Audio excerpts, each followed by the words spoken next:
अस्सलाम वालेकुम दोस्तों, चौधरी कलीमुल्लाह एक नई वीडियो के साथ हाज़िर है। दोस्तों यहाँ पे हम एक केबल सेंटर है और केबल सेंटर पे हमने ऑप्टिकल फाइबर का सिस्टम लगाया है, उसको हमने ऑप्टिकल फाइबर पे शिफ्ट किया है। तो ये इसका ट्रांसमीटर है 10 किलोमीटर के लिए और यहाँ पे हमारी बैक पे फाइबर लगी हुई है, मैं आपको दिखा देता हूँ।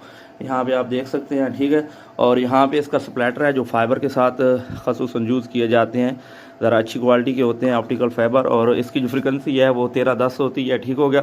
और इसके जो यूज़र एंड पे यानी कि मोहल्लों में लगते हैं वो इस तरह की नोड होती है, ये मिनी नोड है और इससे बड़ी नोड भी होती है जिसकी आप ये इनपुट होती है फाइबर के लिए और ये 3 बाकी जो हैं ये आपके आउटपुट के लिए होती हैं। तो दोस्तों अगर आप चाहते हैं कि मैं इस पे तफसीली वीडियो बनाऊं तो आप कमेंट्स में मुझे बोल सकते हैं।